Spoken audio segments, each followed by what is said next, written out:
et endogène. Et je vais quand même essayer de décrypter un tout petit peu, au cours de notre conversation, quelles sont les causes endogènes, quelles sont les causes exogènes. Parce que ce que mon frère vient de dire tout à l'heure, c'est des causes, je peux dire même exogènes. C'est des causes qui sont vues aujourd'hui. Je ne sais pas si elle fait comme ça. Mais avant, comment en est-on arrivé là? Oui. Parce que, justement, nous sommes sur la question et dites-nous comment est-ce que nous sommes arrivés jusqu'à là. Vous savez, ces gens, les Peuls et les Dogons ont vécu pendant près de 100 ans ensemble. Oui. Pour ne pas peut-être exagérer. Oui. Mais c'est à partir de quand nous avons commencé à assister à cette tuerie. C'est ce qu'il faut chercher à savoir. Et aujourd'hui, vous allez vous rendre compte que ces mêmes Dogons qui aujourd'hui attaquent les villages Peuls et qui assassinent, qui tuent, qui massacrent. Avec qui ils cohabitaient, il y avait cette harmonie qui vivait, cette ambiance qui vivait entre eux. Très bien. Et là, il faut se dire qu'il faut parler de la cause endogène. Endogène, oui, c'est de la cause profonde. Oui. C'est d'où c'est venu. Parce que tous ces mouvements sont venus après 2002,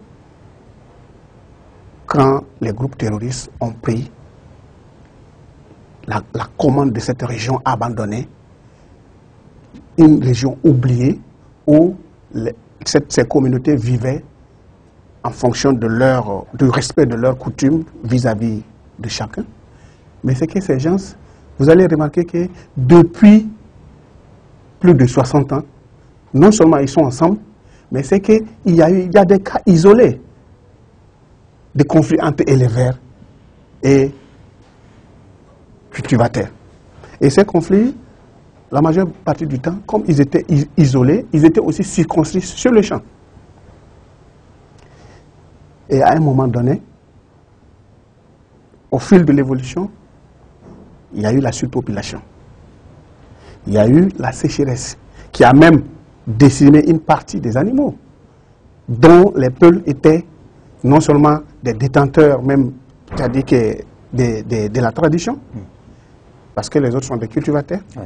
Mais à un moment donné, il y a eu ce voisinage qui a permis aux autres qui étaient cultivateurs avant de commencer aussi à élever des animaux. Et ils cultivent, ils élèvent aussi des animaux. Au point où il y a des parties, vous allez voir dans tout le Sahel, la majeure partie des parties où il y a la sécheresse, vous allez remarquer que les Peuls même, certains Peuls ont perdu même le privilège même d'être bergers, parce qu'ils ont des bœufs, mais ça appartient aux autres ethnies qui ne sont pas Peuls. Exactement. Je ne sais pas si je vais comprendre. Donc, c'est-à-dire que ce n'est pas ces Peuls-là qui conduisent les bêtes-là aux champs, qui sont seulement, uniquement, ou bien les détenteurs, les propriétaires de ces bêtes-là. Très bien. Okay. Donc, vous allez remarquer que les Peuls, ils ne font que jouer le rôle qu'on leur a attribué à un moment donné par les propriétaires des animaux. Parce que vous n'avez pas d'animaux, on vous dit qu'il faut le nourrir correctement. Donc, à un moment donné, vous allez remarquer que ces mêmes personnes qui ne sont pas Peuls sont devenues détenteurs d'animaux.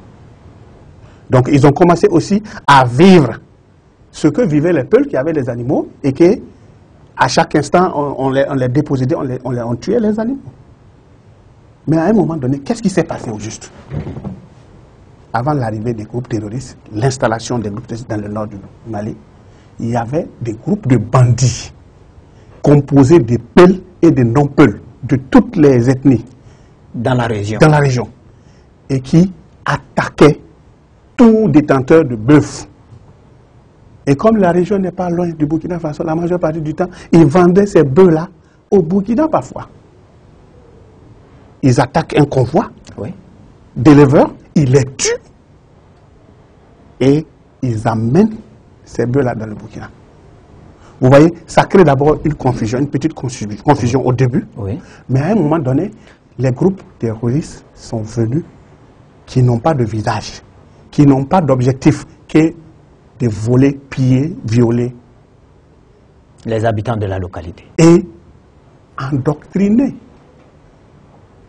nos parents Peuls. C'est pourquoi je dis la cause est profonde, dans la mesure où je vais peut-être faire une petite parenthèse, une petite pour parenthèse dire parce que, que voilà, on a une situation qui nous trompe aujourd'hui, nous les Peuls. Nous avons tellement abandonné notre culture, notre langue, au point où nous sommes perdus.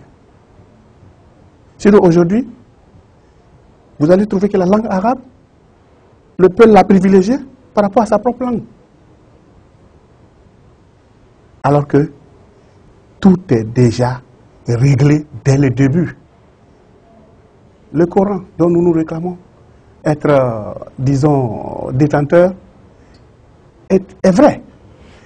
Mais celui même qui a été dépositaire du Coran a tenu à rassurer que l'arabe n'est pas mieux que le noir n'est pas mieux que l'arabe. Justement, qu'est-ce qui a échappé à l'État jusqu'à ce que nous remarquons ou nous voyons cette importante destruction de la vie humaine dans cette localité-là? C'est ce que j'en venais à là. Okay. Quand je vais dans ce raisonnement, c'est pour dire en quelque sorte que aujourd'hui, nous avons été trompés juste par le fait que nous avons abandonné notre propre langue, c'est-à-dire nous avons privilégié une langue au détriment de notre langue. Et aujourd'hui, c'est tout ça qui crée la confusion.